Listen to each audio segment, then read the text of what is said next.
Bienvenue sur ma chaîne. Alors on est bientôt 1060 mais on va être bientôt 1100 à l'heure où je fais cette vidéo. Donc voilà,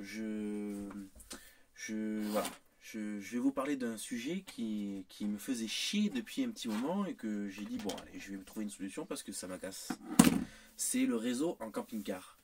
Le réseau, alors moi, mon réseau à la base, c'était partage de connexion avec mon forfait. Le problème c'est que premièrement, quand vous êtes en 4G avec votre téléphone, vous n'êtes pas joignable. Ça fait un peu comme à l'époque avec le 56K. Vous êtes sur internet et c'est messagerie instantanée. Il essaye de vous joindre et il ne peut pas. C'est le même problème avec la 4G. Premièrement, ça. Secondo, ça défonce la batterie de votre appareil téléphone, enfin votre téléphone. Ça défonce la batterie. Et troisièmement, vous ne pouvez pas vous permettre qu'avoir plusieurs appareils connectés sur le même téléphone. Ça devient vraiment casse-couille en sachant que vous n'êtes pas joignable. Et dernier point, il faut flasher son téléphone pour pouvoir arriver à bloquer complètement la 4G. Parce que par défaut sur Android, vous avez la seule option, c'est l'H+, et puis la 4G. Voilà. Donc du coup, un coup il va aller en H+, un coup il va aller en 4G, un coup il va aller en H+. Par exemple, de toute façon, ça semble logique. Je viens de vous dire comme ça que vous n'êtes pas joignable pendant que vous surfez en 4G.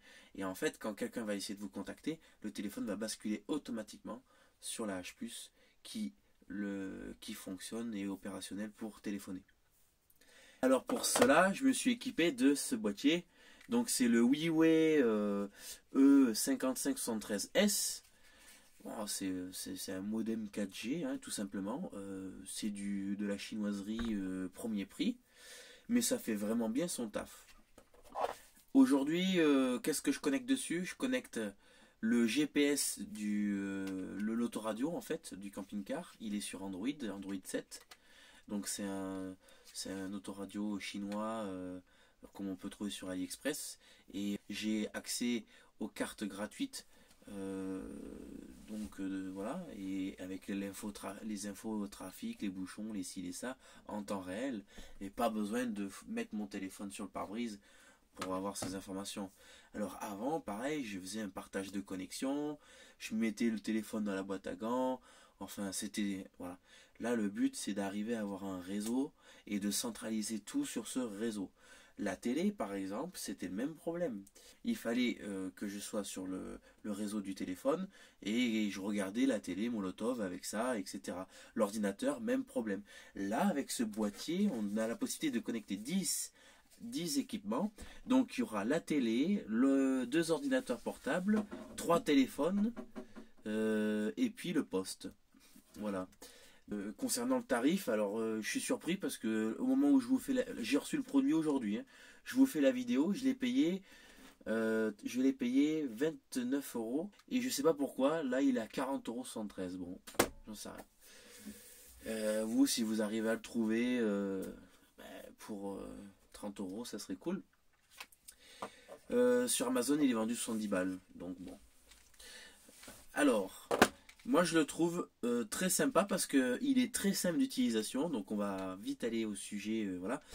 Donc on a un QR code, donc à la base derrière dans le dos vous avez une étiquette que j'ai décollée et que j'ai collée devant en fait, hein. Voilà. Donc du coup vous avez un QR code. Le QR code c'est ce qui vous permet de faire une connexion directe sans WPS. D'ailleurs il n'a pas le WPS le modem, mais on s'en fout parce qu'il a le QR code. Ce qui est plus sécurisé. Oui voilà, donc du coup il a une batterie, alors il a un défaut majeur, c'est-à-dire que si la batterie est HS, l'appareil ne fonctionne pas. Ouais, il s'allume, il s'éteint, il s'allume, il s'éteint, il s'allume, il s'éteint. Alors je pense que l'USB n'a pas l'ampérage assez puissant pour pouvoir subvenir aux besoins. Donc ça c'est un point noir. Ça derrière c'est du velcro, tout simplement parce que quand je le mets sur le plateau, c'est pour pas qu'il se barre. C'est pas fourni avec, bien sûr. Bon, ben alors on l'allume, donc on reste appuyé dessus, tac, hop, voilà. Une fois que vous avez inséré votre carte SIM, mis la batterie, donc il va se mettre en Wi-Fi. C'est marqué ici en fait le Wi-Fi. Je le branche. Alors là j'ai ma téloche qui me gêne. J'ai quelques petits appareils là qui me dérangent. Donc moi je le fous directement le velcro ici. Voilà, clac. Et puis ça bouge plus. Et puis voilà. Et éventuellement ça charge. Je remets ma télé en place. Voilà, ça ne sert pas. Alors là on va passer sur la configuration du produit. Donc je vous récupère sur mon écran d'ordinateur. Pour y accéder, il faut taper 192.168.8.1. Donc c'est en haut, là. Et une fois que vous êtes sur ce panel d'administration, vous allez pouvoir gérer votre modem.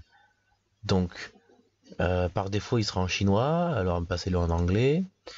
Vous vous connectez dessus, donc c'est parti. Pour ce faire, vous tapez admin. Et puis admin, moi j'ai changé le mot de passe. Je vous conseille de changer le mot de passe. Donc là on est connecté. Maintenant on va aller voir ce qui nous intéresse. Il va falloir paramétrer ici le jour du forfait et de du renouvellement, ses gigas, son quota. Vous cliquez sur sauvegarder. Par la suite, vous voyez ici les ordinateurs connectés sur votre petite box. Là, vous pouvez envoyer des SMS. Là, c'est pour faire des mises à jour du petit modem. Ici, Settings, donc c'est ici qui va être le plus intéressant. Vous avez le SSID de votre Wi-Fi. Ici, vous retrouvez la partie data warning. Si vous allez en étranger, que vous avez un forfait spécifique, activez-le. Si c'est pas le cas, il faut impérativement le couper. Sinon, la facture va être salée. Profile Management, ça correspond en fait aux APN. C'est ce qui est utilisé quand vous utilisez en fait un NVMo. Un NVMo, c'est un opérateur qui ne possède pas son propre réseau. Alors il va utiliser le réseau d'un opérateur historique et donc du coup il lui faudra des identifiants spécifiques et des réglages spécifiques pour ce faire. Voilà. Et sinon vous n'aurez pas accès au réseau. Network Setting, ici je vais vous apprendre comment bloquer un réseau. Donc vous allez sur mode manuel. J'étais en mode manuel. J'ai bloqué en fait en 4G. Donc vous avez le mode automatique et vous avez le mode manuel. Le mode manuel, alors je vais passer en mode automatique par exemple. Donc ça se fait rapidement. Le mode manuel par contre c'est un peu long parce qu'il va aller checker tout. Ici vous voyez support LTE network, donc c'est pour autoriser les connexions en 4G. Oui, manuel, je disais. Donc là, on va forcer une connexion. On va forcer sur la 3G, par exemple. Voilà. Nous avons la liste du réseau. Donc, c'est les antennes disponibles. Ben, moi, je suis chez Free. Donc, par exemple, je vais bloquer sur la 3G pour vous montrer un exemple. Alors, du coup, tant que je serai à cet emplacement-là, il va bloquer en 3G. Ici, c'est juste. Alors, je vous en parle, mais c'est pas. Enfin, ça, je pense pas que ça vous concerne en tant que nomade. C'est pour pouvoir faire un relais Wi-Fi. C'est-à-dire que si vous captez pas la Wi-Fi dans une maison et qu'elle n'est pas assez performante, vous pouvez l'étendre. Voilà. C'est ici que vous changerez votre mot de passe ici. Bon, je pense qu'on a fait le tour. Là, vous avez le réseau, la data quand elle est activée, la Wi-Fi et la pile. Voilà, rien de plus simple. Bon, je pense qu'on a vu. Regardez le débit, faut mettre à jour. Alors c'est JetForce Experience. Je fais mes records d'écran avec JetForce Experience.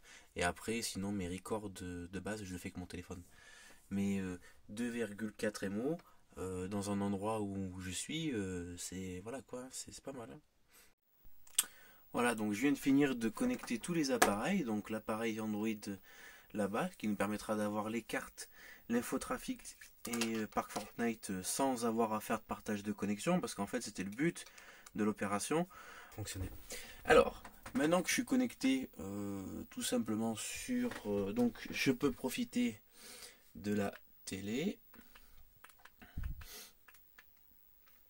Voilà, donc je vais tester ça.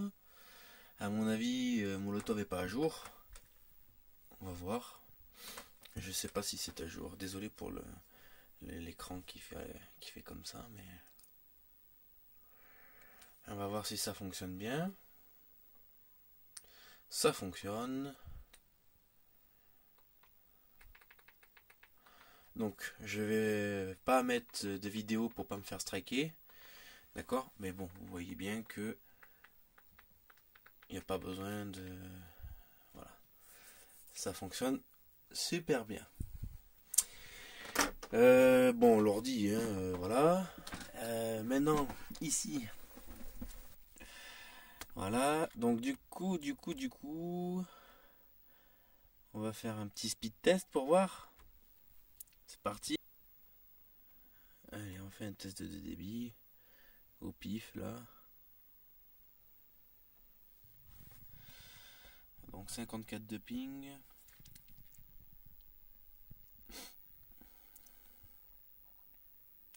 C'est largement suffisant pour un autoradio quand même les gars. Hein. N'oubliez pas que c'est un autoradio ça. Hein. 11 mégas, c'est bien. Bon voilà, grosso modo. 11 mégas sur le poste. Merci pour avoir regardé cette vidéo. Bon, je vous fais j'ai deux choses à vous dire en fait.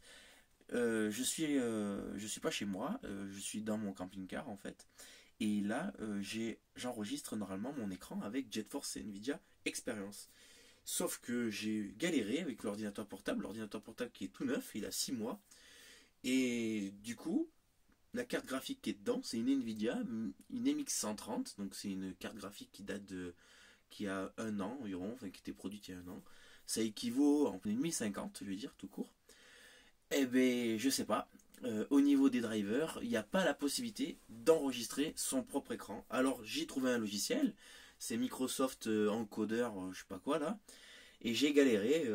Et en plus de ça, lors du montage, parce que là je fais ce petit débrief, je suis en train de monter la vidéo, elle n'est pas encore encodée. Je me suis rendu compte en fait qu'il n'y a pas la souris.